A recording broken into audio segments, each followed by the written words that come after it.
act to follow, Bob. I mean, I don't know. Mine is a little more serious. I had a couple of handouts at the back of the room that I hope you all picked up, and if you didn't, just get one on your way out.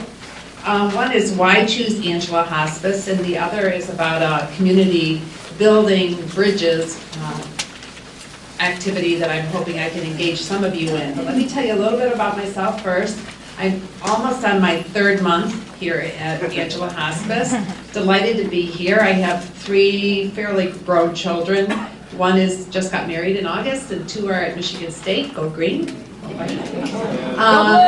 And my role here is to start up our marketing, specifically marketing department, and that's my education, and that is my background as well. So my job is to really boost what we've been doing here. Fantastic job that has already been going on here, building our relationships in the community, building our relationships with referral sources, and really help starting to put some structure around some of our messaging and our branding of the Angela Hospice brand. So the first piece that I want to talk to you about is why choose Angela Hospice. So when I go out and I talk to doctors and hospitals and anyone else who will listen to me, that's often one of the questions they will ask me. There are many, many hospice choices today. I hope you are all aware of that this is becoming a very, very competitive field.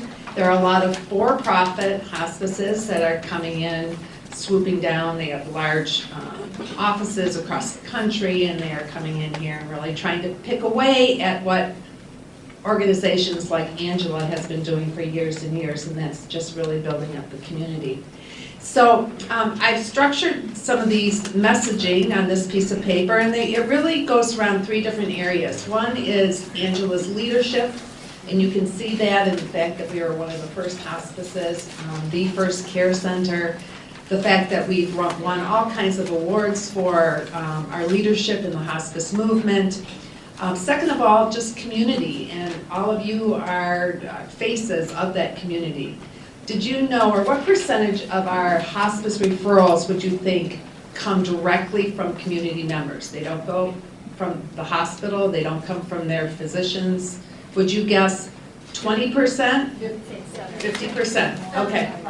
75%, okay. Well, it's actually 44% as of all of last year, which is very, very high. So what that says to me is that there are people like you out there who are talking about Angela Hospice, who have had experience with Angela Hospice, and you have great things to say, and you're telling your friends and your neighbors. So what I'm asking is that you read over this sheet just about some of our key talking points, and as you're talking to people, let's be consistent in that messaging, why you're using us. So leadership, our sense of community, and certainly our expertise, the fact that we have hospice and palliative care board certified physicians that work with us, which is critical. The fact that we provide hospice for babies all the way through adults. So we really have a special, special place here. And the fact that we have our care center also adds to that. So we have a lot to be proud of. Now the second one that handout that I've left on the tables here is about community involvement, and it's building bridges at Angela Hospice. One of the things we'd like to do is use this fabulous facility that we have in a way to reach out to our community and build bridges with our community. So what I'm asking all of you is, if you have a book club group, if you have a prayer group, if you want to start one, if you have any kind of a Bible study or a knitting group or anything like that, that may start meeting here, consider us as an option for the meeting of those groups. So starting in January, I'm hoping some people will say, oh, I want to do a book club, or I'd like to do a prayer circle. And let's start and have some of those groups be here at Angela Hospice so that we can invite community members into this fantastic facility that we have that isn't used 100% all the time, and get them involved and let them see the caring and the kind of environment that we have here. So if anybody has an idea around that, I invite you to either let Cindy know that, or I've put my contact information on the bottom of this sheet, so give that some consideration, okay? And then one last quick thing. Tonight we have the beginning of our death, dying, and dessert. And I know that it's on one of the slides. Are you going to go over that a little bit, Cindy? A little bit, go ahead. Okay, so that starts tonight from 7 to 8:30. It's going to be at the library, Livonia Civic Center. So we invite you to come or let people know about it. If you have people who are struggling with issues around death and dying, or just need a place to have an outlet or to ask questions, this is the place to do that. And it's being hosted by Marilyn Rush, who is an expert in this area and holds these kinds of groups in the Ann Arbor area. So we're lucky to have her to be working with us. Thank you. How often are they meeting? They are meeting once, it's going to be for 8 weeks, I believe. Yeah, once a week for 8 weeks. Like the second. I'm sorry. Oh, the second Monday of the month. Thank you, Bob. Thank you, Bob. That's right. Thanks.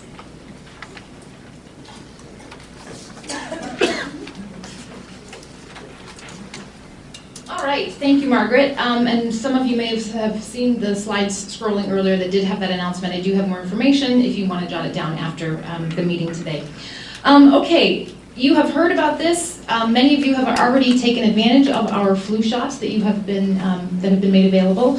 Unfortunately, we were not able to offer them to a family member this year, but you, as Angela Hospice volunteers, this is something that's new this year, is that the flu shot is mandatory.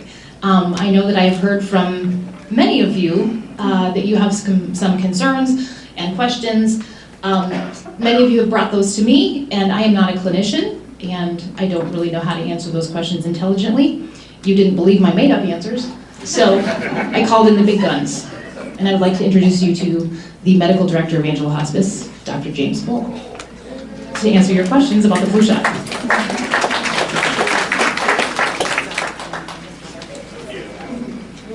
Well, it's good to be in front of you all again. Thank you so much for coming today. Cindy had asked me to come and talk about our new policy on the flu vaccine. Let me just start with a little bit of how we got to that point.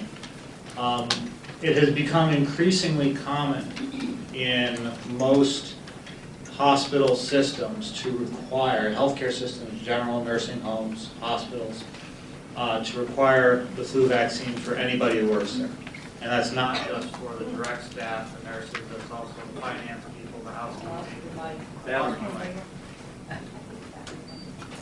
You have to shout now. The battery, I think, just died on you. I can go with that.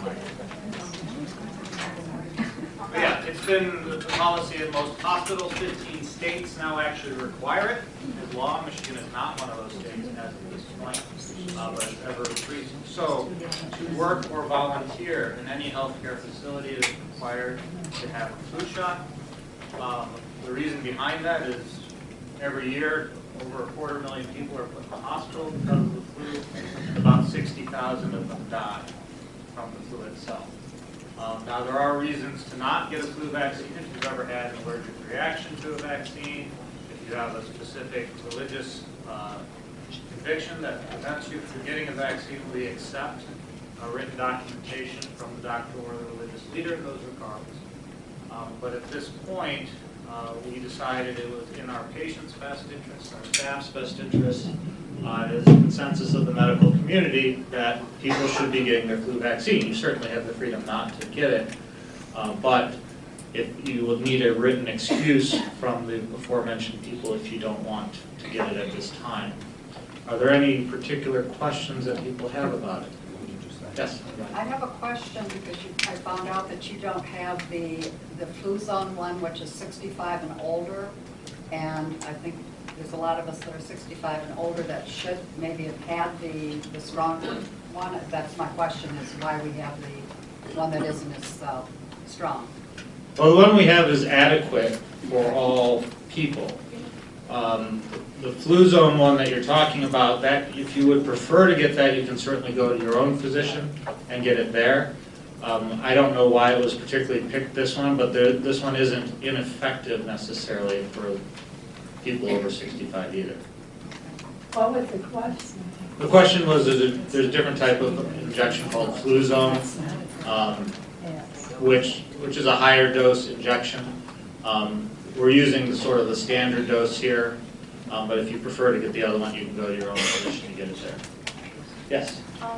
Last year, there were 2 shots that were offered at the doctor's office. One was quadrivalent, the other was trivalent. Do you Yes. know if this one is one of those? I actually don't know off the top of my head which one was ordered this year. Karen Cafeo, she's probably not here right now, actually got them for us. She's been in charge of that particular part of it. Are there concerns? Basically, it's how many different types of flu are being treated, because there's more than one strain of flu. And so usually the vaccine carries more than one. So it would probably be based on what the CDC thought was the prominent types of flu that are swimming around this year. My doctor wanted to put it on my portal because they list all of our shots. The type. Is there a way I can call them? Yeah, actually just ask when you get your shot here, Karen will have that information from the flu vaccine itself. Thank you. So she'll be able to get that for you. Karen, You get it here. Yep. Yes. If you Sorry. get your flu shot somewhere else, what is the deadline for getting the documentation so that Angela knows you got it? It's December 1st. And all you just need to do is bring in, December 1st is the due date to have the flu vaccine and the documentation brought to us if you don't have it done here. And you bring it to Same person, actually Cindy, you taking them? Okay, Cindy will take them. Debbie, yes. I just brought my bill that shows that I got is that adequate? Is that good enough for Cindy? I guess so. As long as this doesn't say like, you know, Toys R Us on it or something. Yeah, the back. I'm not sure if I'm saying the word right, but do you have the one that's the thermosol free? So, thimerosal free. Thimerosal free, thank you. We try to get them all. Most vaccines actually, if they even have it at all, they've been like decreasing that because of the concerns with thimerosal and history of autism. It wouldn't affect anyone who's an adult regardless, but first of all, the thimerosal issue has been proved to be false. Two, most vaccine companies don't use thimerosal, and even if thimerosal did cause autism, it doesn't cause it in adults, it would cause it in children, so it's a non-issue at this point. I had a reaction to it once. Okay, well then that's a good reason to talk about it, yes. If you had a reaction to it, that is an acceptable reason to either not get the vaccine or look for a place that has thimerosal free. Yes? What about those that are defense volunteer only? That don't come into the assessment? Unfortunately, it doesn't matter. We've made it across the board for everybody because you will be in contact with patients, families, and staff who will ultimately, second or third hand, possibly could transmit the virus. And not everybody who gets the flu shows the flu. You can be a carrier of it without actually getting terribly sick from it. And so you might feel well enough to go to work, but then other people would get it who would not feel so well after catching the virus. Can you wear a mask instead of getting vaccinated? We don't have a mask option. If you are exempt and you wish to wear a mask, that's fine. If you're sick, we prefer you just don't come at all. But no, there's not a mask option at this time. No, but if you don't get vaccinated, can you wear a mask and still work? No, there's not a mask option. Yes. Okay. I don't see any reason not to, but I don't give out shingles shots, so I don't want to be the person to answer. Yeah, as far as I know, it's fine to get them both, but I would talk, like I said, I don't give them out, so I don't know the right answer necessarily. I just had one last week, had it done over there. So yes, I did. I'm not a hypocrite on that. So, yes. When can we get? Anytime. There is a flu clinic that's available usually Thursdays. If you want, sorry. 10 to 12:30 on Thursday mornings and other times by announcement. We didn't schedule one today, did we?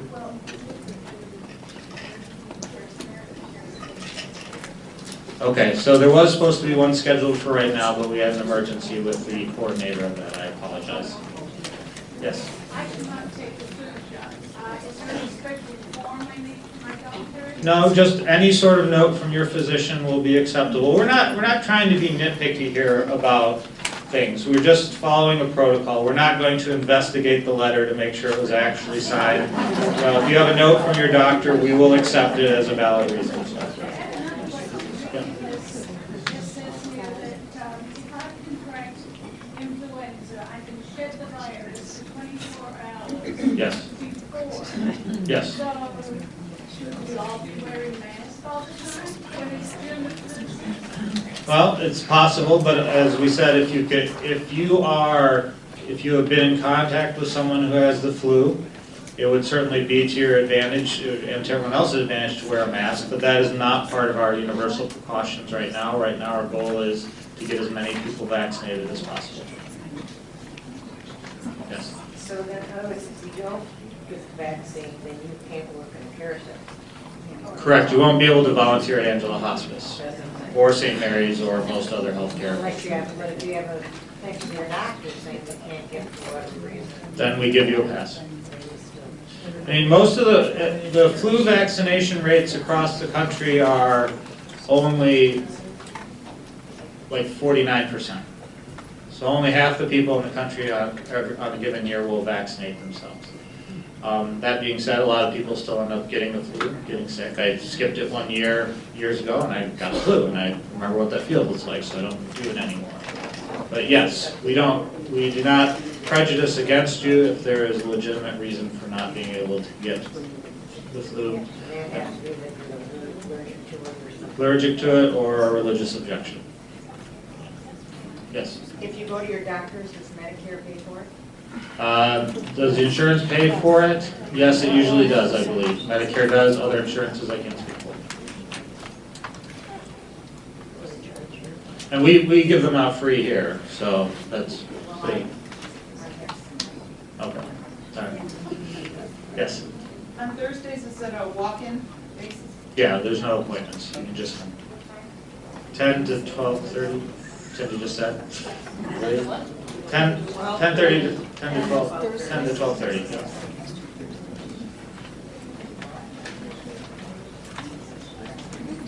Any other questions about the vaccine? And I do appreciate that there is a lot of concern about this. People don't like being told what to do, especially when it comes to needles being injected in their bodies.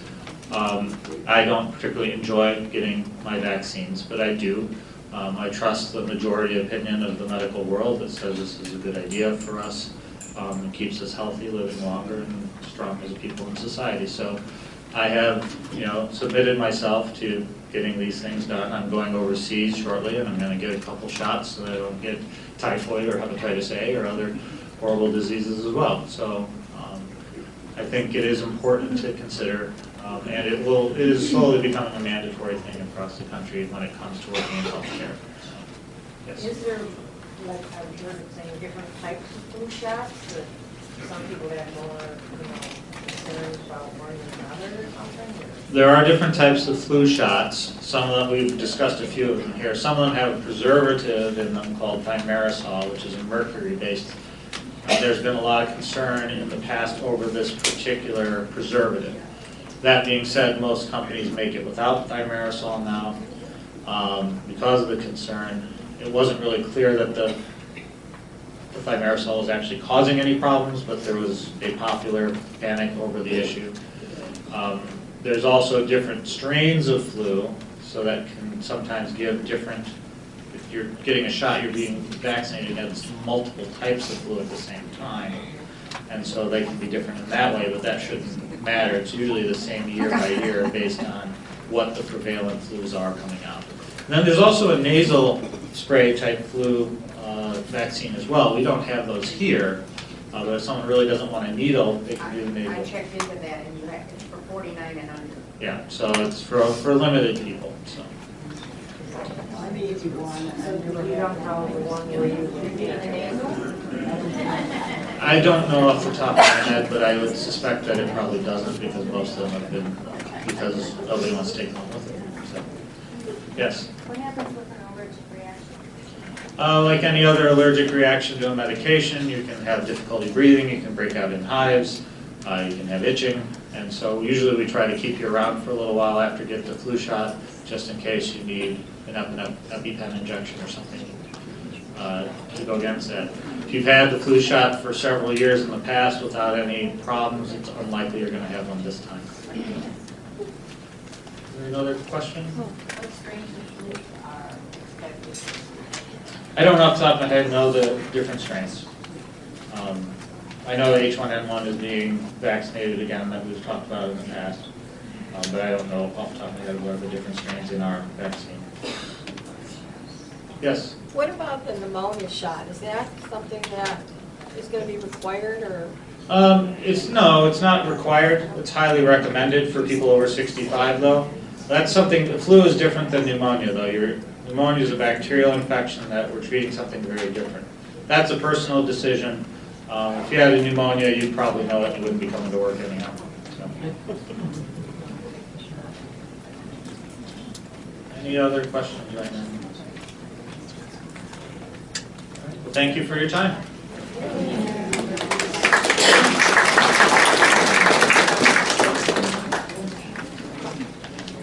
Thank you, Dr. Gould. All right, we having fun yet? All right. I know that there are some of you that have told me that you have reasons for not getting the flu shot. Please don't quit. If you have a concern or a frustration about it, please come talk to me. There's ways that we can work it out. Okay? Promise me you won't quit. Anybody? All right. All right. So, what you've all been waiting for. Ready for OSHA training? I know you guys are excited. All right, well, real quick, I'm going to fly through these announcements. Have you been to our website? How many of you have been to the Angela Hospice website? Oh, that is not enough of you. Your assignment today when you go home is to get on the Angela Hospice website. You didn't know we had a website? Who said that? Okay, we have it. Is Margaret still in here? Is Bob? All the marketing people, please tell me they're not in here. Yes, we have a website. It's a really good website. We also have a blog where, how many of you have been interviewed for the Angela Hospice Volunteer Spotlight? Half the room has been on there. So you go in there, go through all the history, you'll get to meet several of your fellow volunteers. There's really great information. This is what the home page looks like, so you can get on there. You can see there's a tab right here. Yeah, you have your own tab right there, people. You can get the newsletter on there. Incidentally, if y'all can just read your newsletters, that would make me so happy. That's right. Anyway, so check out the website. There's updates that they put on there. There's information about the different events that we have. It's a great resource. It's a great tool that you can hand off to other people. Direct them to our website. If anyone's interested in becoming a volunteer, on that volunteer tab, guess what? There's a volunteer application and information about the program. So, great resource. Check out the website. It's angelahospice.org. It's easy to remember. And like us on Facebook. Yes, that too. How many of you have Facebook? How many of you have already liked us? Like us again. We all just want to be liked. Please like me. I feel like I'm in junior high. You like me? Check yes or no. Remember we used to do those little notes? Okay, this is what, I'm sorry, Lois, what?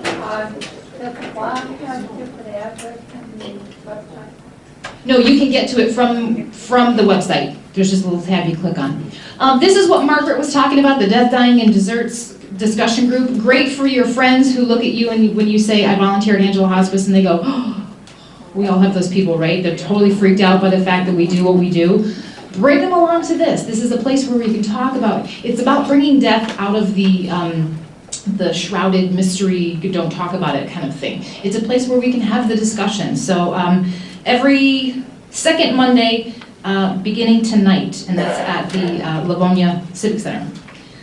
That's just more information about that. Getting through the holidays, we do these workshops every year. They're wonderful, not only for us as volunteers, but for family members, friends, anybody that you know who has had a loss.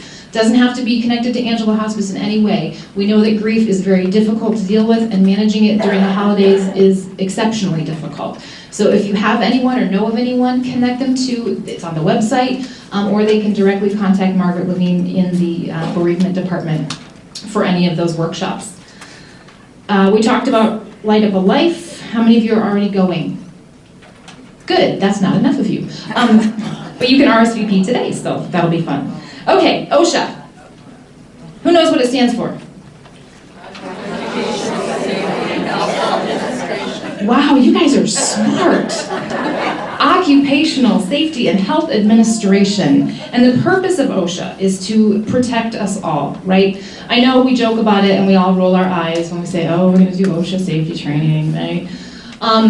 But it is for our protection. We wanna make sure that everyone stays safe and healthy and happy.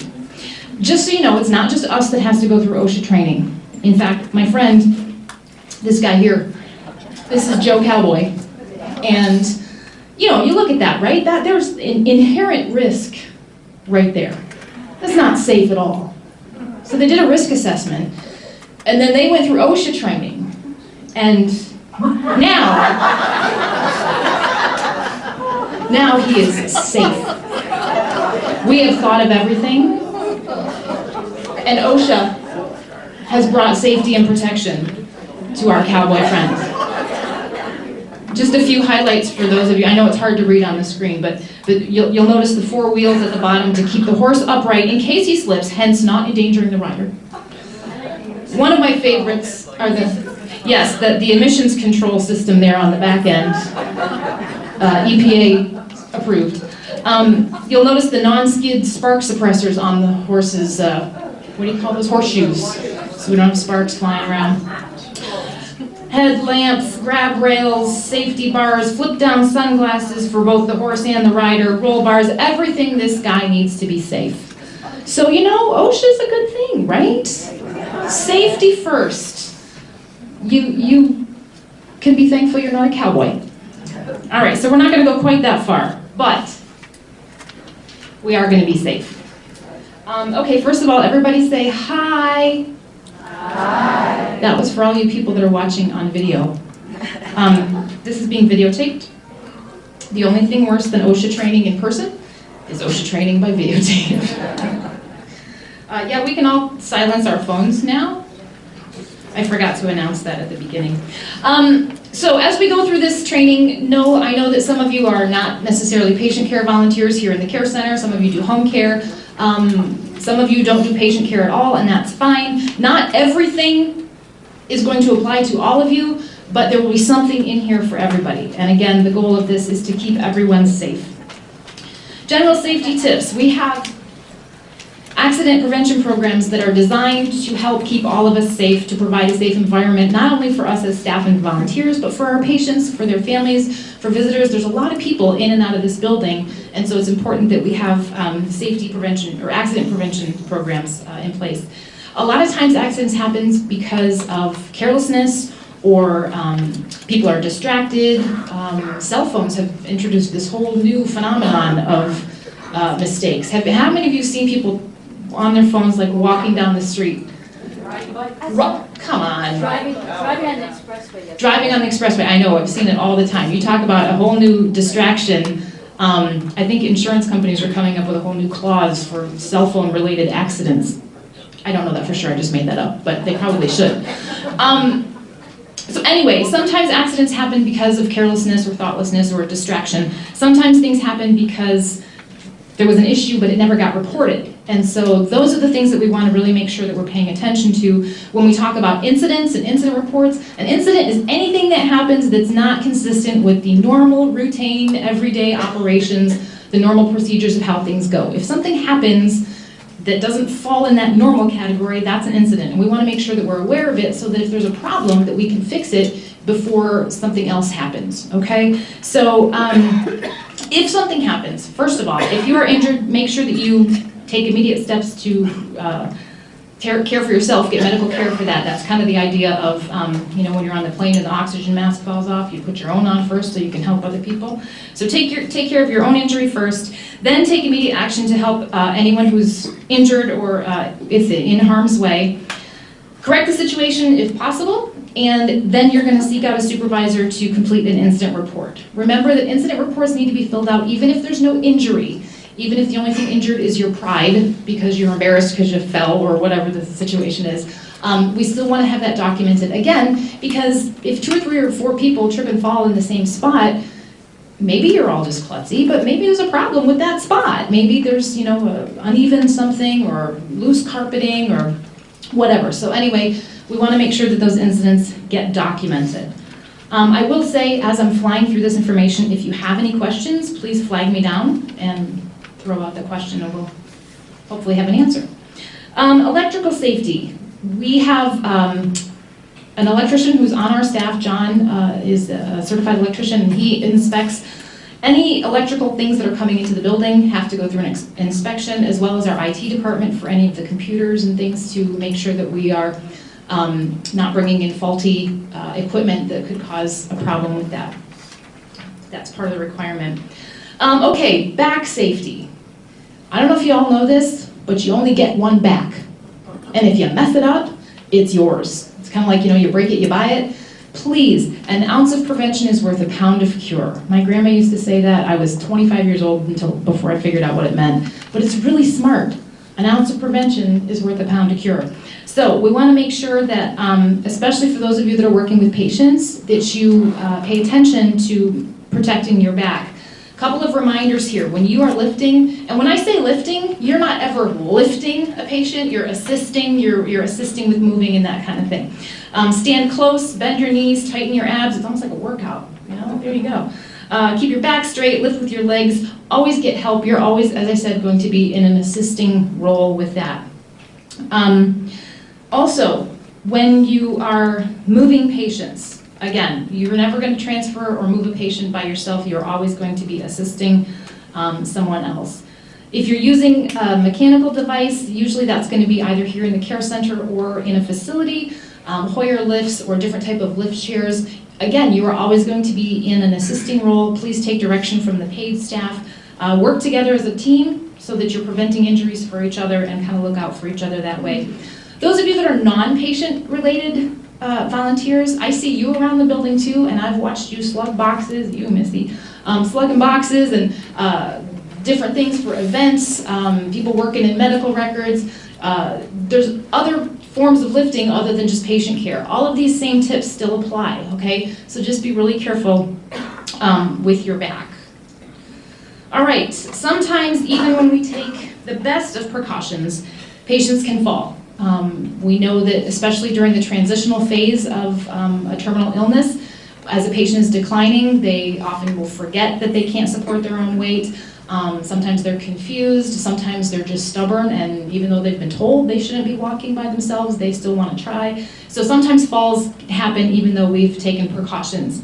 If a patient starts to fall, do not try and stop the fall. I know that is so counterintuitive to everything that we feel. Somebody starts to fall and we immediately, try and catch them. This is what we need to do. If you are able, grasp the patient and get as close as you can, and then guide them to the floor as gently as possible, bending your knees, okay? Again, I know that's counterintuitive, but if you can try and think in the moment, you're going to protect yourself and you're going to actually protect them as best you can by doing it this way. Once you're on the floor, do not try and lift the patient back up. Even if they're saying, get me up, you're going to reassure them, I'm getting you help, okay? It's not, I know sometimes our patients are real little and light and you think, oh, I can just scoop them up and please don't, all right? Because you're risking injury not only to yourself but also to the patient. If they have fallen, they may have broken something, they may have dislocated something, there could be other injuries that you're not aware of, and by moving them, you could exacerbate those injuries, all right? So we need to follow the protocol. If they fall, that we need to get help before moving them. Any questions about that? Somebody needs to have a question so I can drink. Of water. Just to be clear, Bob made that comment about the leadership team and our drinking. Okay, so restraints. Angela Hospice is a restraint-appropriate facility. This means that when we use restraints, it is only as the last resort. And we also use the least restrictive interventions that are possible. We have to have a doctor's order to use restraints. And as I said, we always use it. It's the very last resort that we utilize when dealing with our patients. There are sometimes that patients' families request restraints for their loved one because that's something that they have been accustomed to in other facilities or something that they are used to using in their home. And we try and do a lot of education to help them understand that that's typically not something that we do. It's something that we really try to avoid. How many of you know that bed rails actually are considered a restraint? Did you know that? So that's something that we have to be really careful of when we go into a facility or when we're here in the care center. Sometimes we think, oh, I'll keep the patient safe before I leave, and we put those bed rails up. That's considered restraining a patient, and that's not something that we are allowed to do. Again, sometimes family members insist on that. We have to have a written physician's order. It has to be documented in that patient's plan of care, and then there's specific incremental periods of time that patient has to be checked on in order to make sure that they're still safe. The thinking there is that if a patient's trying to get out of bed, putting the bed rails up is not going to keep them in bed. It's just going to make them go up and over, and then they're going to have farther to fall. So that's why the decision was made that it's better for a patient who's trying to get out of bed, it's better to keep the bed rails down and lower the bed to the lowest possible position. Okay, so that's why we do that. At Angela Hospice, even though sometimes we do use restraints, as I said, we are a restraint-appropriate facility. The thing that we try and utilize most often are our compassionate companion sitters. How many of you are aware that we have this program? Very good. We just had a situation last week where I was called on from the nurses in the care center. We had a patient who, he wasn't necessarily combative or agitated. He just had spent his entire life working the midnight shift. So his body was awake all night long. Well, we are not staffed in the care center for that type of patient that most of our patients sleep at nighttime. And so this poor guy, he just wanted to be up, and he wanted to get in his wheelchair, and he wanted to go visit other patients, and so he'd wheel himself into the next patient's room. And he wasn't trying to cause problems, but we were in any event, we were having an issue with him. So I called on the compassionate companions, and several of you I called and asked you to come and sit in the middle of the night. And some of you did, and thank you. If that's something that you're interested in, if you're willing to do that, it's not something that we have call for all the time, but when we need it, we really need it. And I do have a very short list of people who are willing to do that midnight type, middle of the night stuff, which I understand. But if that's something that you would consider doing at some point, please do let me know, and I'd be happy to add you to that list. Mike, did you have a question? In this bed rail thing. Yeah. It occurs to me that I can easily see a patient who knows that he doesn't have a good sense of balance anymore. The patient wants the bed rails up. Mm-hmm. Yes, Mike brings up the point that sometimes a patient wants the bed rails up. And that's true. A patient who is cognitively aware, they sometimes like that sense of security. They also like the bed rails because it helps them position themselves. They can help pull themselves up. And that's okay. As long as we don't have all 4 bed rails up at the same time. I think that's right. Karen, that's right, isn't it? The patients can have them all up. We just chart that in the note that it's at the patient's request. Yes? You're going to make some people very happy. Hey, everybody. Karen, come here. This is Karen Cafeo, everyone. Karen Cafeo needs a round of applause. Simply because she's awesome. But she is also our quality outcomes education queen of all things. She's also coordinated all the flu shots. And Tomatoes, rotten tomatoes. oh no, Dr. Bull already did. But I had told some of you that you'd be able to get your flu shot here today, and then I told you that you couldn't because we had a little crisis. Karen just gave me the thumbs up at the back door. So after the meeting, crisis has been resolved. I told you she was the queen of all things. She fixed the crisis. So now you can get your flu shots after this meeting. Yes? Okay, I'll come find you. So if you behave yourself and pass the quiz, you can get your flu shot. No, right, the question is the bed rail policy only for the care center? Because in home care, when they have the hospital beds at home, they have the bed rails up. That when it's in their private home, that's up to them. As a facility, we are not, it's considered a restraint in a facility. Good question. It made it really hard for my sister-in-law who had a stroke 4 years ago. She lost one whole side, and she went to Oakwood, and then she was transferred out to the Glacier Hill, like she should come tomorrow. But they, no bed rail. Yeah. There is no way for her to reposition herself. She's only got one side, and if she can't. Right, which is why the bed rails, sometimes, if you've noticed, the bed rails are in 4 parts. Sometimes you can have the top 2 up and help with that, but many facilities are going to not having any bed at all. Well, part of the reason for that is when the state comes in, that's a hot button. They're immediately looking for bed rails. But how And does so, that help that person that's laying in that bed? for Right, 2 days, right. And they can't reposition their backs? Well, and that's why we try and make sure that we assess it individually for each of our patients. Okay, moving on, hazardous communication. Chemicals, we do use chemicals here, cleaning solutions and different types of disinfectants and whatnot. Exposure to those can cause injury, can cause health effects. We do have the right to know law, which is called the Hazard Communication Standard. According to that Hazard Communication Standard, all companies are required to provide us a list of their chemicals and the possible hazards that those chemicals may result in, and those are provided on the safety data sheets, SDS. We used to call those the MSDS, and then they changed it to SDS. I don't know why, just so that we had to print more paper. But anyway, those are all labeled on all of the different cleaning products and solutions that we have, and it also has the manufacturer's name. Why would you need to know this? Well, if there's a spill or if there's some type of something, incidentally, that was part of what the situation was in the care center this morning.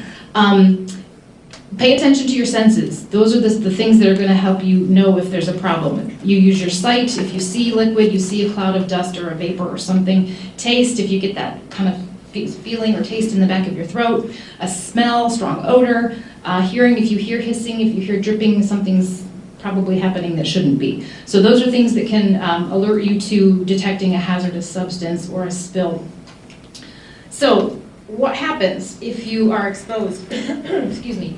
You wash your hands after using any of the cleaning chemicals. Most of the time our paid staff are doing the cleaning, the heavy duty cleaning, but I know sometimes you as volunteers are called on to do that. Make sure that you're washing your hands after using that. Don't eat or drink while you're cleaning stuff. I guess that's probably pretty self-explanatory. The SDS that I refer to, they are in a binder that has a bright yellow label on the back, and it says SDS, so they're easy to identify. They are located, I don't know if you can all see this, they are located in each wing in the care center. There's also one in the 2nd floor administrative building, which is that building over here, the copy room upstairs. In Karen, who you just met, in her office, which is back in the back hallway by where you get your flu shot and your TB test. And it's also in the flower room where the flower buds hang out and make flowers. Well, they don't make flowers, they make flower arrangements. Are you guys awake? We're going to do jumping jacks here in just a minute. All right. Any questions about hazardous? Oh yes, we're keeping the MSDS and the SDS until all of the forms have been transitioned to the new format. Are they maintenance that comes in during the morning? Mm-hmm. That's cleaning off the store stuff? Are they using any hazardous chemicals? All of the chemicals have some sort of inherent hazardous component to them. I mean, we're not using anything that's going to make you sick just from the normal use. If there's something that is, again, one of those incidents, something that's occurring out of the normal use of activity. If, for instance, one of the concentrated solutions were to spill or leak or something, but those ones are all diluted. Well, I'm concerned about the ones that they use for the spray, walls and doors and that. Yeah, those are all, that's taken from a solution, a concentrated solution, and it's diluted with water. I don't know what the ratios are, but it's always in a safe ratio. Okay, disaster preparedness. Being prepared is very important. Again, it's back to that whole ounce of prevention is worth a pound of cure, to make sure that you are prepared. It's important that we know how to handle these disasters. Who knows what this is? Anybody know what this is? This is the emergency preparedness book. It's the big red binder. It will tell you everything that you need to know in the event of an emergency or a disaster. It's all in here alphabetically. There's a nice table of contents. You can look up your emergency right here and decide which tab you'd like to flip to. And then it gives you step-by-step instructions as to what to do in the event of whatever particular emergency is happening. These books are located, again, in each wing in the care center. They are in the infection control office, the education office, the volunteer education classroom. There's one in the volunteer department. There's one in the hallway where the mailboxes are. They're pretty much everywhere. Look for the red binder, okay? And it'll tell you everything that you need to know in the event of a disaster. Where are they, in the care center? In the nurses station, you know, back where your computers are? In there, yep, on one of those little cubby shelves. Look for the red binder. Okay, how many of you have one of these on the back of your badge? Okay, if you don't have one, I have a few extra today. These are predominantly for those of you that come into the building. If you're a home care person and you never come into the building, it's not as important for you to have one of these. But if you are somebody who comes to the building on a regular basis, you should have one of these on your badge. Is there questions? Anyone? Sorry, okay. So I'm going to briefly go over what these codes are on the back of your badges. Red is for fire. Code black is severe weather or a tornado watch. Code green is a tornado warning or a tornado has been sighted. So think, you know, remember in The Wizard of Oz? Do you remember what color the witch was? She was green. So when she was in the tornado, that's why we code green. Code yellow is a bomb threat. Code silver, person with a weapon. Code E is evacuation. Calling Dr. Wolf. He is not an on-staff physician. Dr. Wolf is a code word that we have an agitated or combative person in whatever location. If you're saying calling Dr. Wolf to the reception desk, that means that's someone who's there. Or if you say to the administrative lobby, whatever you hear that, calling Dr. Wolf. Code orange means missing person or elopement. That means that someone has gotten out and we need to help find them. If you are in the building for any reason and you hear these codes, these are codes that will be paged overhead. Your primary responsibility at that point is to go to your manager to get further direction, okay? Whether that's in the volunteer department, if you're working in bereavement, you go to the point person in the bereavement department. In the care center, you're gonna wait for instructions from the charge nurse. And they will give you direction as to what to do. We have safety officers who are trained and they know the specifics of what has to happen in any of these specific events, and they will give you direction. If you are someone who has high anxiety and you don't feel that you can help in a situation like that, your job then is to exit the building, okay? You are not under any obligation to provide further assistance in the event of an emergency. The only time that that is not your best bet is with the code silver, person with a weapon.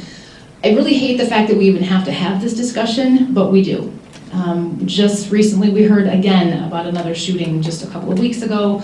Guy comes in with a gun. I wish that this was just something in movies. I wish it wasn't something that was in real life, but it is. And we would be foolish to stick our heads in the sand and say, well, that could never happen here. Well, that could never happen to us. Because the reality is, it could, all right? And rather than stick our heads in the sand and pretend it couldn't happen, it's better to be prepared. I showed this little clip, a few months ago at a volunteer meeting, and there were a handful of you here. We're gonna just watch it again. It's only 5 minutes long. It's a little bit disturbing because it's the reality of what we're dealing with. But it's really important that we are prepared. So we're going to watch this and then we'll have a little discussion.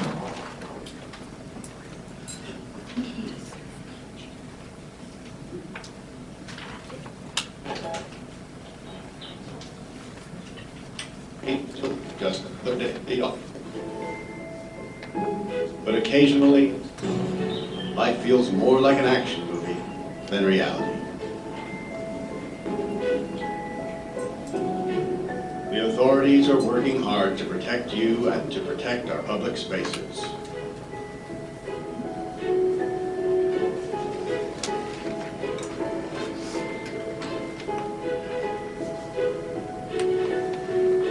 But sometimes bad people do bad things.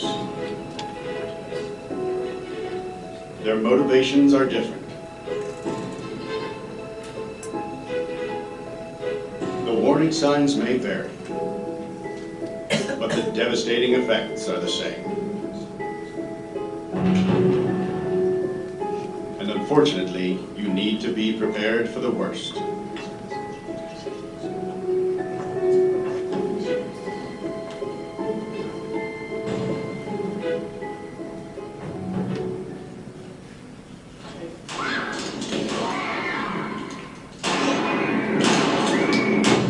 If you were ever to find yourself in the middle of an active shooter event, your survival may depend on whether or not you have a plan.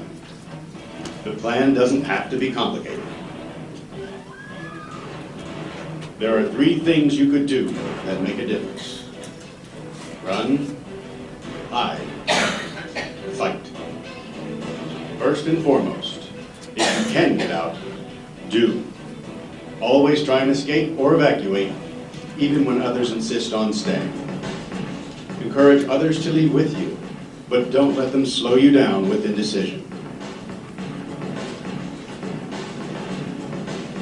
Remember what's important, you, not your stuff. Leave your belongings behind and try to find a way to get out safely.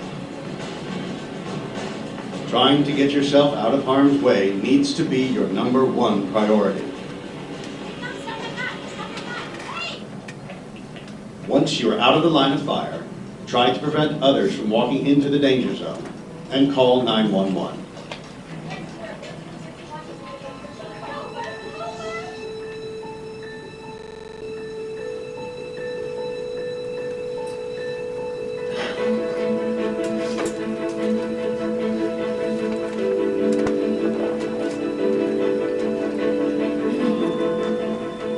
If you can't get out safely, you need to find a place to hide.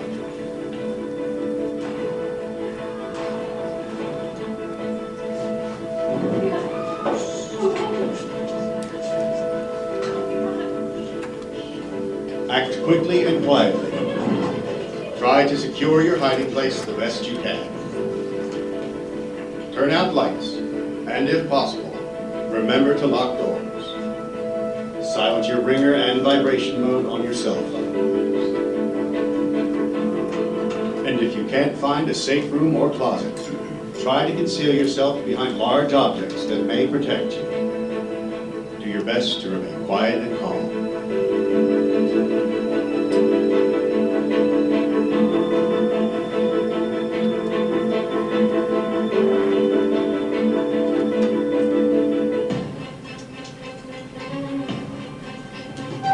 As a last resort, if your life is at risk, whether you are alone or working together as a group, fight. Act with aggression. Improvise weapons. Disarm him. And commit to taking the shooter down, no matter what.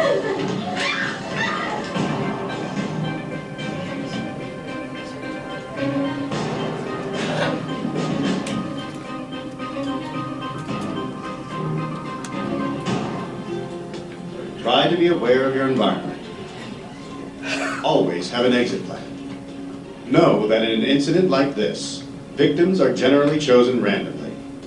The event is unpredictable and may evolve quickly. The first responders on the scene are not there to evacuate or tend to the injured. They are well trained and are there to stop the shooter.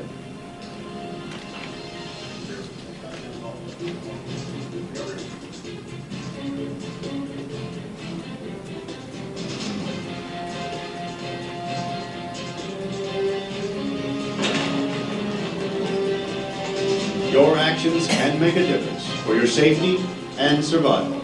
Be aware and be prepared. And if you find yourself facing an active shooter, there are 3 key things you need to remember to survive. Run, hide, fight.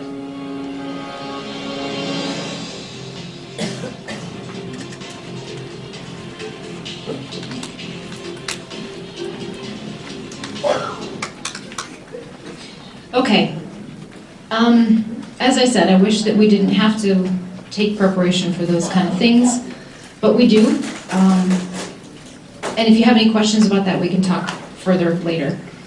Okay, moving on. Fire response actions. If you are in the building and we are having a fire drill, You are required to participate in the fire drill. Oh, I should say too, we have also been mandated that we will be having required disaster drills, which may involve something like that. Sometimes they'll do a disaster drill where we would be in lockdown, where we would lock down part of the building and then have directions as to how to proceed from there. If you're here doing your volunteer assignment, you're required to participate in those drills, okay? So just whatever directions you're given. Oh, I should say too, when you hear any of those emergency codes paged overhead, they will come with further direction. And so just get to somewhere where you can hear those. They'll be repeated over and over, and they'll say, you know, if they're saying evacuation, they may tell you to evacuate to the day room or evacuate to another part of the building. So listen for directions with those and then report to your supervisor. Okay, fire response actions. We are required to go through this every year. And who knows what the R stands for in the RACE acronym? Wow, you guys remembered that from last year? Excellent job. How about the A? Alarm. C?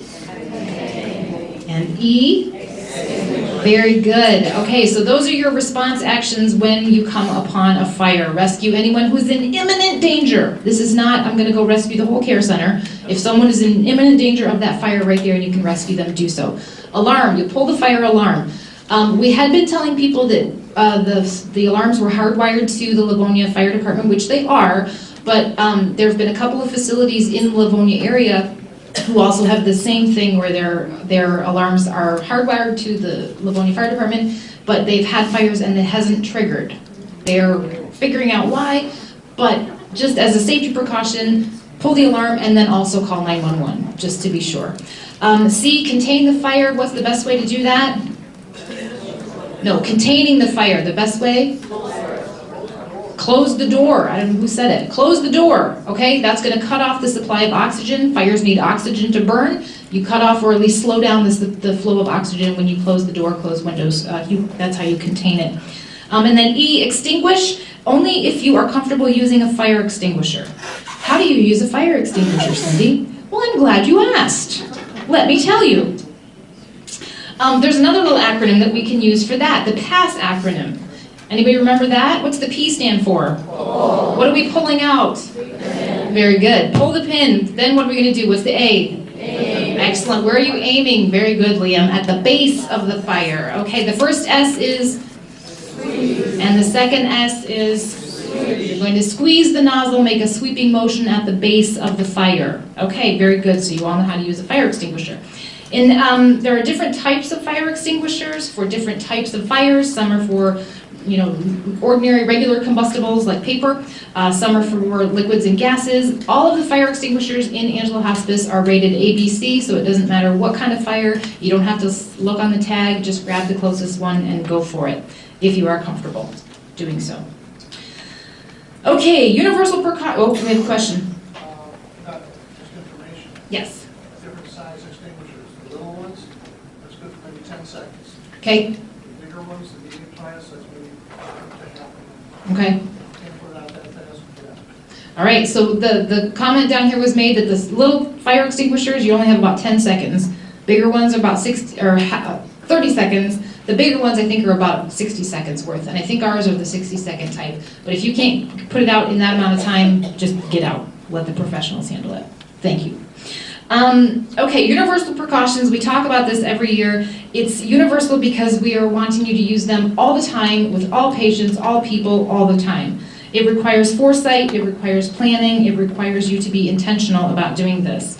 What we're trying to do is cut down on the spread of infections, of blood and bodily fluids, of any of the infections or bloodborne pathogens that can be spread that way.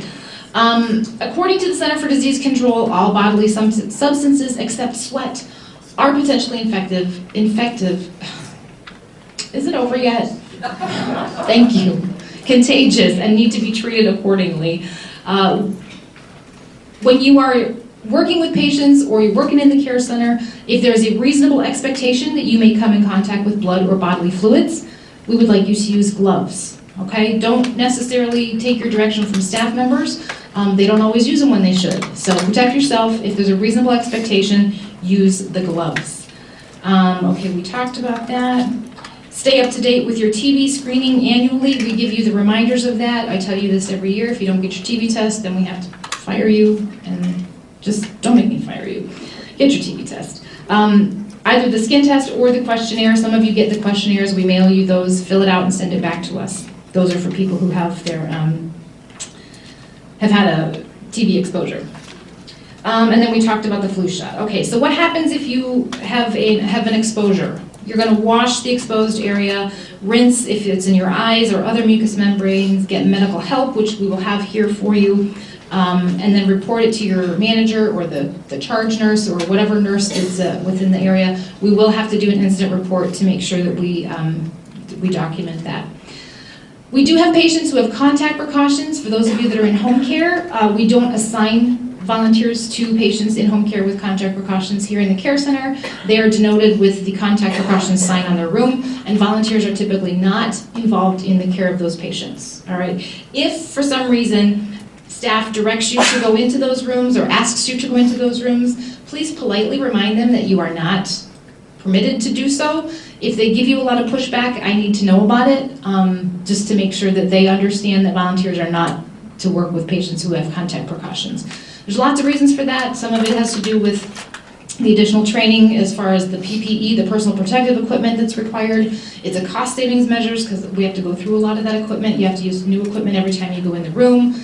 Some of it has to do with the fact that they are heightened infection control risk. That's why they're under contact precautions. And I know that many of the volunteers have their own health issues as well, suppressed immune systems from medication or treatments or whatever. And it's just not something that we want to put in volunteers in. So if staff is directing you to do that, please remind them that we don't participate in the care of patients with contact precautions. All right, what is the best way to reduce the spread of infections? Wash your hands. Yes, indeed. And how do we wash our hands? Thoroughly. Sing whatever you want. Happy birthday, roll out the barrel, whatever it is you'd like to sing. Interesting, if you notice up here, this is from the CDC, the Center for Disease Control. The entire duration of this procedure is supposed to take 40 to 60 seconds. 40 to 60 seconds. When was the last time you saw somebody take that long to wash their hands, right? All right, you can now be the hand washing police and you can bust all your friends and say, that was terrible, go back and do it again. And then you can show them how to do it. I can get you copies of this and you can say, you'll be so popular with your friends. So we want to be very thorough with washing your hands, okay? Look there's even a second page. You thought you were done after the first one, didn't you? No, because then we're going to make those circular things, and then you go the backwards circles, and all the way around. And then you're going to rinse. Make sure that if it's a one you have to turn on and off, you use a paper towel to turn it on and off. Most of the ones here are the automatic kind, and so many more places are going to the automatic kind. But if there's still ones that you have to turn off, use a paper towel to do so. Your hands are now safe 40 to 60 seconds later. When your hands are visibly soiled, you must wash them with soap and water. According to the Center for Disease Control, using hand sanitizer is as effective as washing your hands to kill germs if you do it correctly. This is the hand rub demonstration. This procedure will take you 20 to 30 seconds, so it's a little bit quicker than the whole hand washing thing. But again, you're going to want to do a very thorough job with the in between the fingers, up and down. I like step 3, and this was for the washing ones too. I don't know if you guys can see it back there. You're supposed to put your right palm over your left dorsum with interlaced fingers. I don't know what the dorsum is. It sounds like a dorsal fin. Okay, so it's you put your right hand in, you put your right hand. Maybe you can sing the Hokey Pokey while you do it. That's a great idea. Oh, we're going to do that now. I expect to hear the Hokey Pokey every time I go in the bathroom from one of you singing it. Okay, page 2 of the hand sanitizer. Do a very thorough job of your hand sanitizing, okay? This is the best way to cut down on the spread of germs. We are heading into germ season, so I want you all to stay healthy. Pardon? Oh, sorry, I thought somebody had a comment. Yeah, they had a comment. Hurry up, is what she said. I'm working on it. Okay, cover your cough or sneeze. Again, cold and flu season is upon us. The best way to cover your cough or sneeze is into your elbow. Right, because you don't shake hands with your elbow.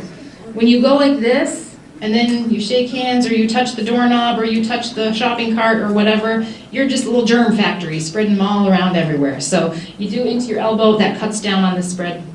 Also wash your hands. Okay, cell phones. Now we're out of the infection control stuff, we're into some policy things. When you are here in the building, please turn your ringer off. You all signed a cell phone policy last year, maybe it was the year before, saying that you would do this. Okay, so please turn your ringer to vibrate. Let unimportant calls go to voicemail. Please don't answer a call. If you do have to answer a call, please, or if you have to make a call, please do it in a private place, not in the middle of a meeting or in the middle of a class. You think I'm making that up. I actually had one. The phone was ringing, and you know, it's that awkward thing, we're all trying to pretend that we don't notice that the phone's ringing.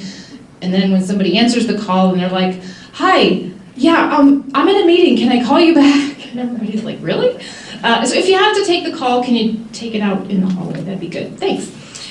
Please don't use your cell phone in the bathroom. I wish I didn't have to say that too, but please don't. And if you are in the care center, your cell phones have to stay in your car, okay? Policy is that we don't have cell phones on the care center floor, okay?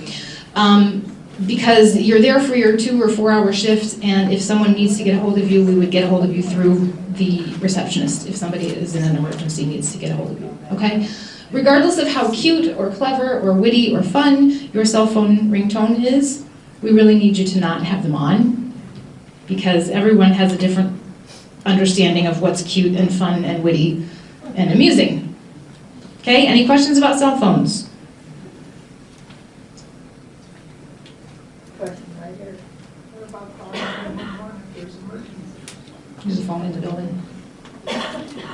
You can use phones in the building. If you're in home care, you can have your phone with you. Yeah, but here in the building, there's phones everywhere. Okay, I don't know if you can see this, but according to the new HIPAA regulations, all patients are required to wear masks, so we will be sending out the little nose and mustache masks for all people.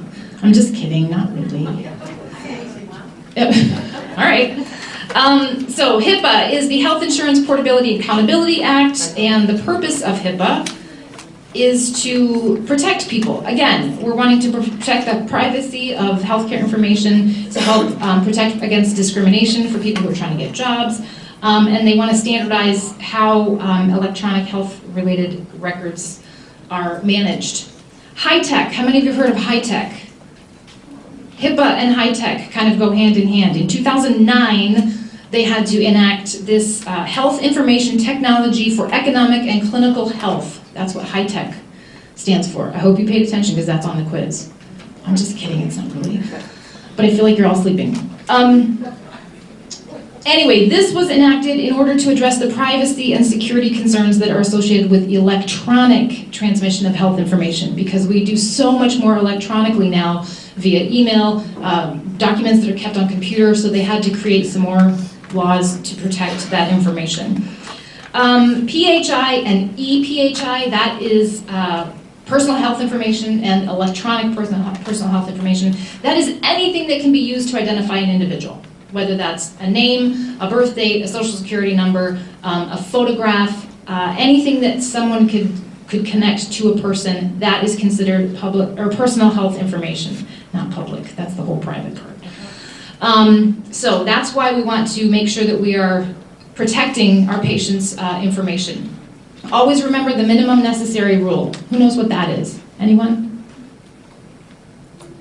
How can you remember it if you don't know it? The minimum necessary rule means if you have to communicate personal information, someone's health information to another staff member or another volunteer, you're going to communicate the minimum amount of information necessary to provide good continuity of care.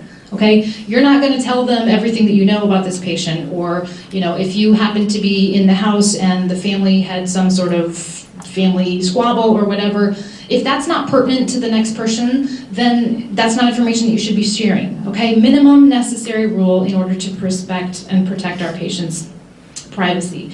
Use professional judgment and reasonable safeguards.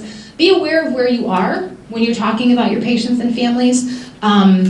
You want to make sure that you're talking about them, even with other staff and volunteers, in a private place, not in the staff minutes, in the staff lounge, not in the break room, not in the hallways in the care center where you can be overheard by other people. Okay, we want to make sure that we're protecting our patients. Remembering that we cannot use text or email unless the email is encrypted. Those of you that do use email, you do know the encryption, so we can utilize that. Intentionally breaching confidentiality is grounds for termination. This is a really great test question. If you ask yourself, why am I sharing this information? If it's for that reason that we talked about, to provide good continuity of care, absolutely, then share the information. If it's because you're looking for the wow factor of going, oh my gosh, did you hear about what happened? Then you need to not be sharing it, all right? So ask yourself that question. Non-purposeful disclosure of this information is nothing more than gossip, all right? So ask yourself that question. This is just a reminder that you all signed this confidentiality policy that says not only the patient care information that you have access to, but also the business and administrative information, anything to do with Angela Hospice is confidential information. So for those of you that are sitting here going, I don't even work with patients, many of you work in development, you work in fundraising, you work in the donations department, you are privy to information that is confidential. And you signed a confidentiality policy assuring that you would make sure to keep all of that confidential, and so we would appreciate that. Any questions on that? You guys really are sleeping, aren't you? I know, this is going crazy too long. Workplace violence, we've talked about this a little bit with the video that we showed. And workplace violence, what you need to know is that it's not always somebody throwing a punch. It can be something that is a threat, an attempt, or something that actually inflicts physical harm, all right? Typically, it is some type of physical confrontation, but it's not always. Those threats and intimidation can also be considered workplace violence. Angela Hospice has a zero tolerance policy for workplace violence. A couple of just final things here. It's important that you remember that you always wear your badge, not just because the picture is fabulous and you look great in it, but this is your identification, okay, so that people know that you are an approved member of Angela Hospice. Incidentally, I know several of you have already talked to me about your badges, that you swiped them and they didn't work here today. That's because it's been 6 months since you've been in the building. So if you see me after, we will notify the IT department and they can reactivate it for you. Make sure that visitors or other students, other people who are in the building, need to be directed to the receptionist desk where they will get their identification. If you see somebody wandering around the building and they're not wearing a badge, please inquire as to why they're there. Sometimes it's a family member and they've come in the wrong end of the building. Sometimes it's somebody who's trying to deliver something. But inquire, just don't assume that they're where they're supposed to be. Direct them again to the reception area. This is really important. Visitors should not be on the second floor. Over here in the administration building, that's a staff-only area. The protocol for answering the door over here in the administrative building. How many of you have walked through that lobby and somebody's standing in the lobby and they're kind of banging on the door, they're knocking at the door going, let me in, let me in. There's a protocol that we have and it's for a good reason. They're supposed to dial in, that rings to the receptionist's desk, and then she will notify whomever it is they're here to see. If you do the nice thing that we're all inclined to do, and what's that? We open the door, then what happens? They come in and they sit there, and nobody knows they're here, okay? So don't be nice. Don't be rude, but don't be nice. If you do open the door, you need to direct them and say, you know what, you need to dial on this pad because then the person will be able to notify the person you're here to see, okay? If you let someone in, it is then your responsibility to make sure they get to the person that they're supposed to be, okay? You don't just let them in and let them wander or let them sit, okay? All right, very quickly, elder abuse. We've talked about this before. This is something that is something that we all need to be aware of. It happens more often than we would like, and you are the extra eyes and ears of our staff. It can come in many different forms: physical, emotional, sexual, neglect, abandonment, financial, healthcare, many different forms, and it's something that we need to be aware of. There's different signs of abuse. We have some printed information about this in the volunteer department. If you are a volunteer who works with patients, if there's something that you suspect, please don't let it go.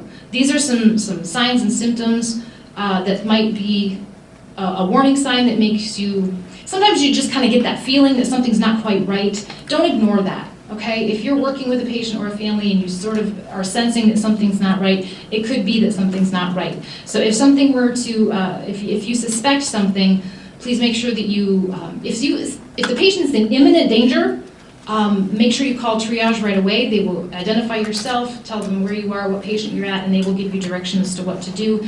If it's something that you're not sure of, you've just sort of noticed some changes, some things that you're just feeling a little uneasy about, give us a call in the volunteer department and we will follow up with the patient's care team.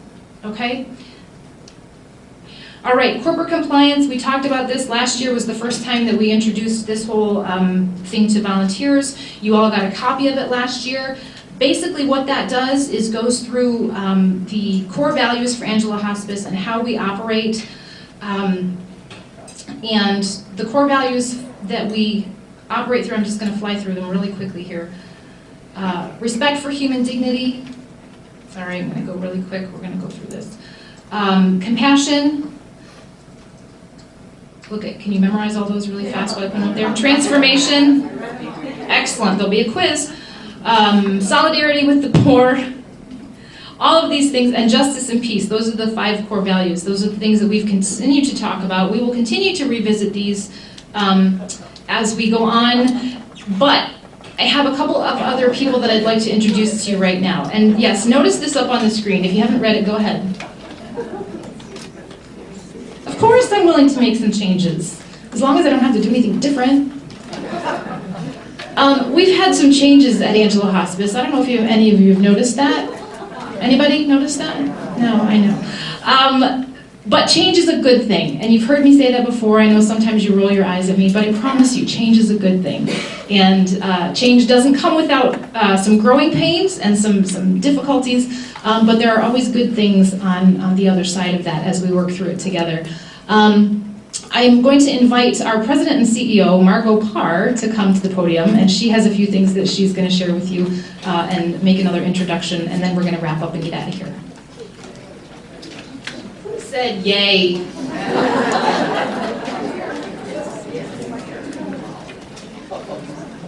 I just want to know, how hard are those seats feeling right now? Get up for just a minute, really. Just get up and let the blood flow down there. I mean, I have a lot of padding, and I have to tell you, I sit in one of those for an hour. I can't move. Stretch yourself just a little bit. How's that feel? Better?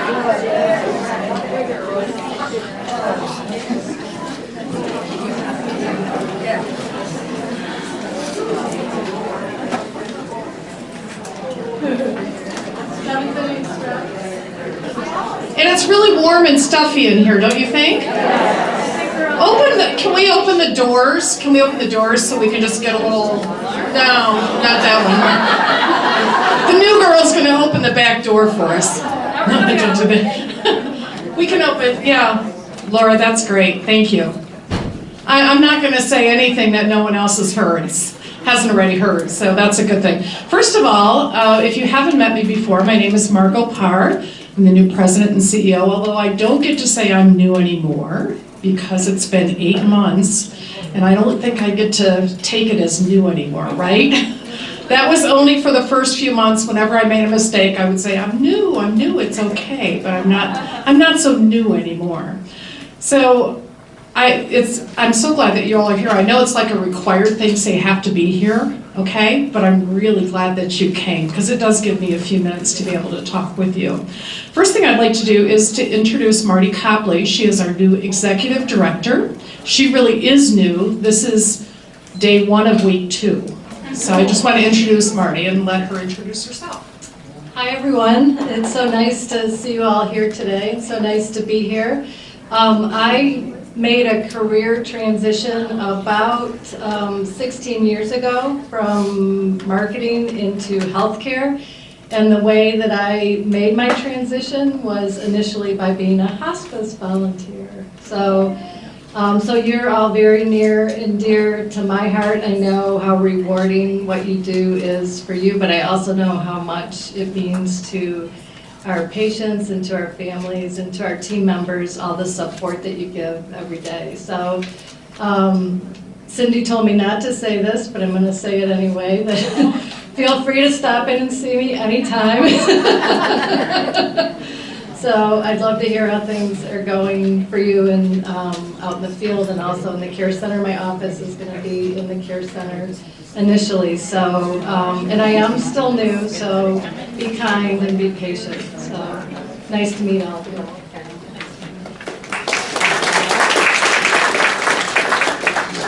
And for those of you who don't know, I actually started with Angela Hospice as a volunteer about 14 years ago. And I see some of my choir members over here, right? Yes, I see several of my choir members. I was with the choir. I also did some one-on-one for folks who needed someone to sit with them. Also did like stuffing and mailing and all that kind of stuff. So really enjoyed my time as a volunteer. And the one thing that as a volunteer, I said, boy, I really want to be a part of this organization someday. And I met Sister Giovanni, and I was just so inspired by her that I sent her a letter and said, and at the time I was already in healthcare. I've been in healthcare management for 35 years this year. So I've been doing this for a little while.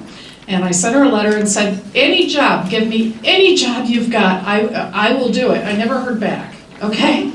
So I still have the letter, but now I have the job. How do you like that? Isn't that interesting how life works?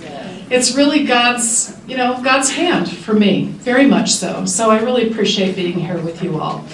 One of the things that we have been really good at lately is change. How many of you have been with us for 5 or more years? Wow. It says a lot.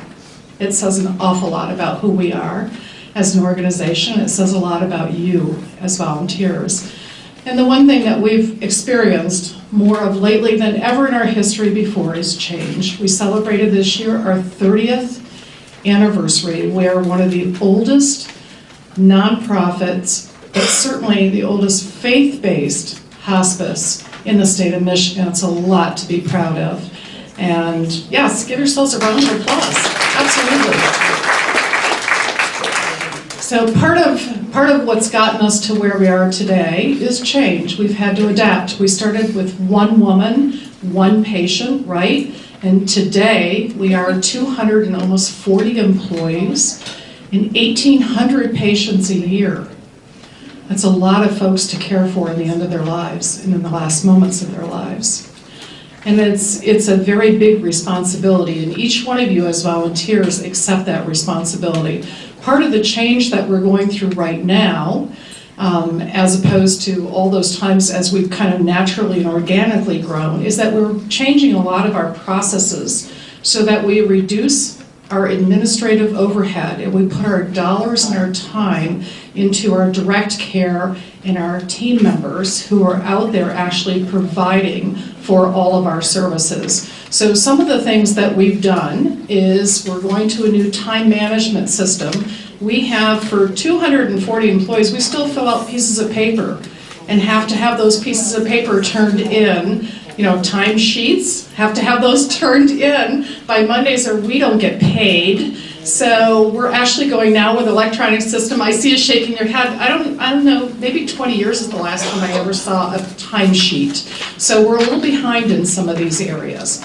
So certainly time management is important for us. Benefit administration, being able to get our employees the benefits that they need and to be able to self-manage those is really important. We have been looking at, we've streamlined our admission and referral process so that when folks call us on the phone that they need our care, we're able to do that within 24 hours. It was taking us up to 5 days previously to be able to admit someone to our service. And a lot of times folks can't wait 5 days, can they? So we generally do our admits within 24 hours now. It's also reduced the number of lack of admissions for us, those folks that leave us before they get admitted.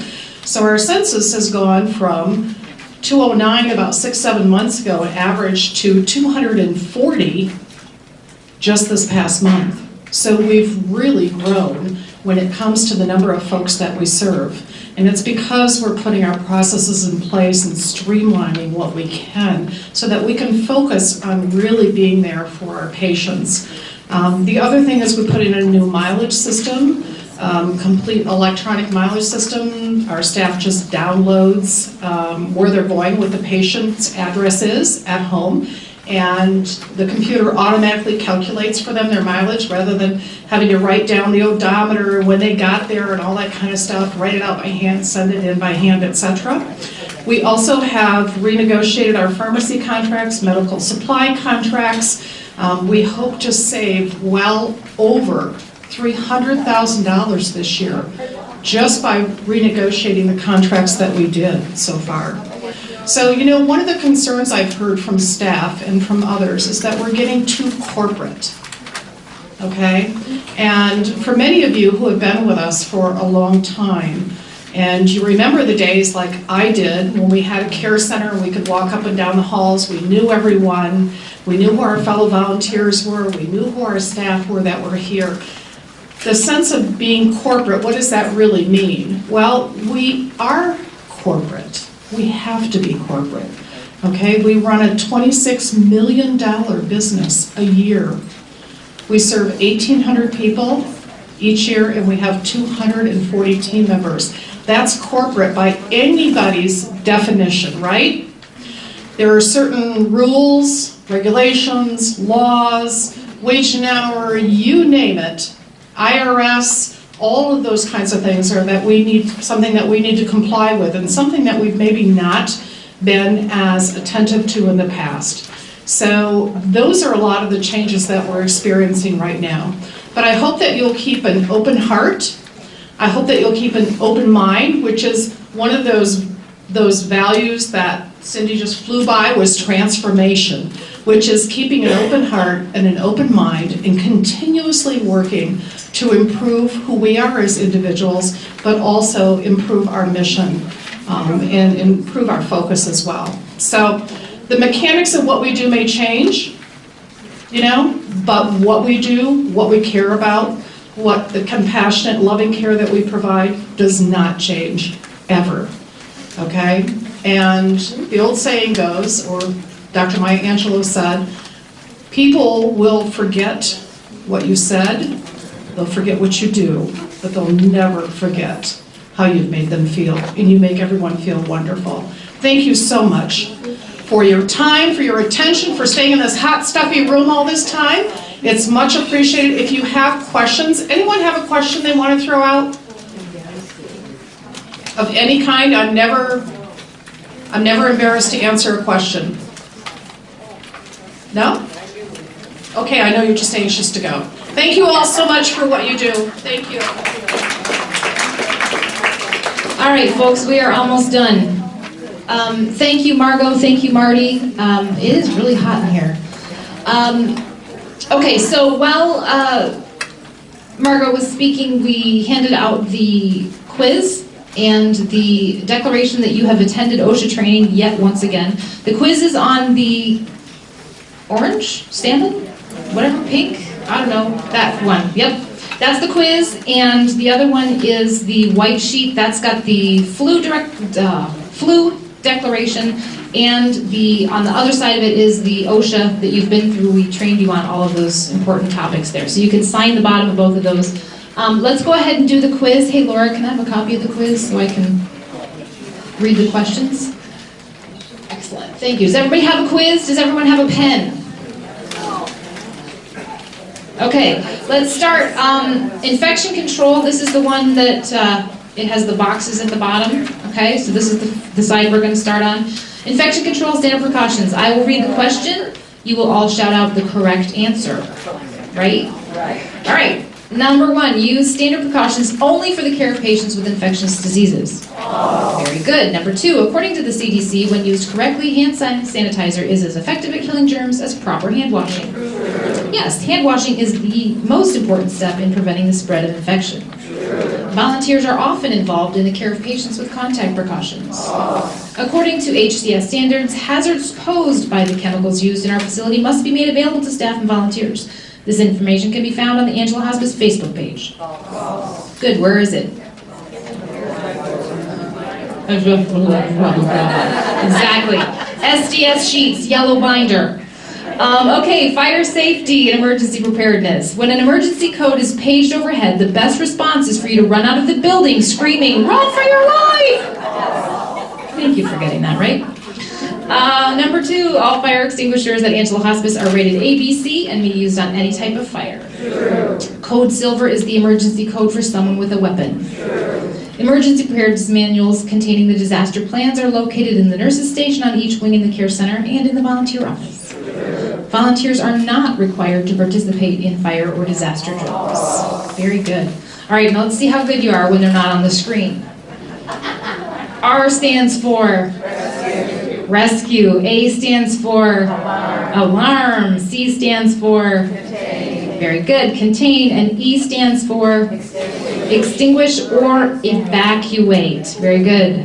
And the PASS acronym when using a fire extinguisher, P is hold the pin. A stands for aim. S stands for, and the other one is for squeeze and sweep. Very good. Okay, you're halfway there. Flip it over. Patient care, confidentiality, and boundaries.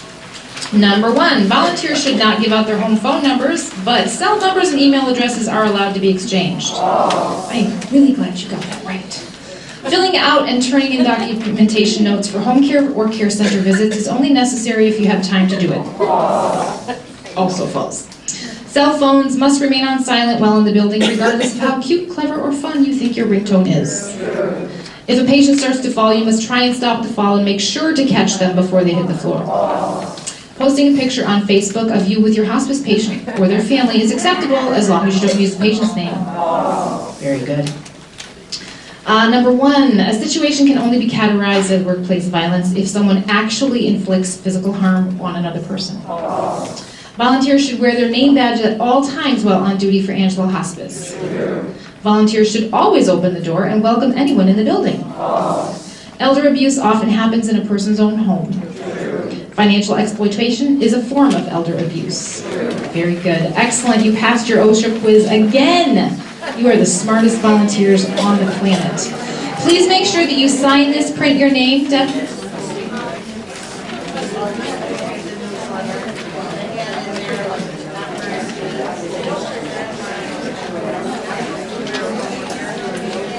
You can for mailings and stuff, but if you're here doing patient care, then yeah. Okay, please make sure you turn in those forms before you leave. Thank you, thank you. Oh, hey, who brought the cookies? Thank you. I didn't even get one, but they look delicious. Thank you. Oh, if you need a flu shot, come up here and see me. I will direct you where you need to go. Thank you so much for coming.